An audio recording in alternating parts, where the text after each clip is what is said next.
पंतप्रधान नरेंद्र मोदी 26 सप्टेंबरला पुणे दौऱ्यावर आहेत आणि या दौऱ्यादरम्यान एसपी कॉलेजच्या मैदानावर मोदींची सभा होणार आहे। या सभेसाठी जय्यत तयारी सुरू असतानाच आज पावसानं जोरदार हजेरी लावलेली आहे आणि त्यामुळे मैदानात सगळीकडे पाणी साचलंय, चिखलच पाहायला मिळतोय। याचाच आढावा आमच्या प्रतिनिधींनी घेतला, आपण पाहूया।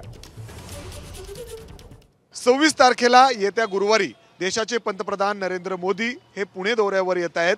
अर्थात पुण्यातील जे मेट्रोचं नवीन मार्ग आहे सिव्हिल कोर्ट ते स्वारगेट या नवीन मार्गाचं उद्घाटन त्यांच्या हस्ते होणार आहे। एसपी कॉलेजच्या या मैदानावर जय्यत तयारी सभेसाठी केली जाते। त्यापूर्वी जर आपण बघितलं तर पुण्यामध्ये आज मुसळधार पाऊस झालेला आहे।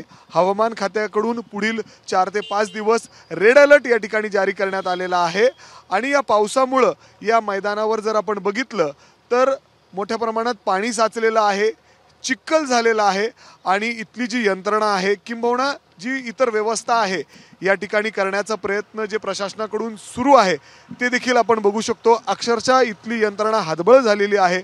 मोठ्या प्रमाणात पाऊस झाल्यानंतर आता या ठिकाणी जेसीबी बोलवण्यात आलेले आहेत। मंडपाच्या आत देखील पूर्णपणे पाणी झालेलं आहे। बसण्याची व्यवस्था जी आतमध्ये करण्यात आलेली होती तिथे देखील पूर्णपणे पाणी साचलेलं आहे। आपण आतमध्ये बघितलं तर खूप पाऊस झाल्यानंतर अक्षरशः पाणी साचलेलं आहे। हे जे ट्रक आपण बघतो या ठिकाणी आलेले ते सध्या अडकलेले आहेत, त्यांना जेसीबीच्या सहाय्याने बाहेर काढण्याचा प्रयत्न होतोय। आतमध्ये देखील पूर्ण चिखल आहे, जिथं खुर्च्या आहेत, स्टेज आहे तिथं देखील पूर्णपणे पाणी झालेलं आहे। मोठ्या प्रमाणात पाणी या ठिकाणी साचलेलं आहे आणि अशी दुरावस्था या मैदानावर पाहायला मिळते। कॅमेरामॅन अमोल गवाळे समी मिकी घई, एबीपी माझा। एबीपी माझा, उघडा डोळे बघा नीट।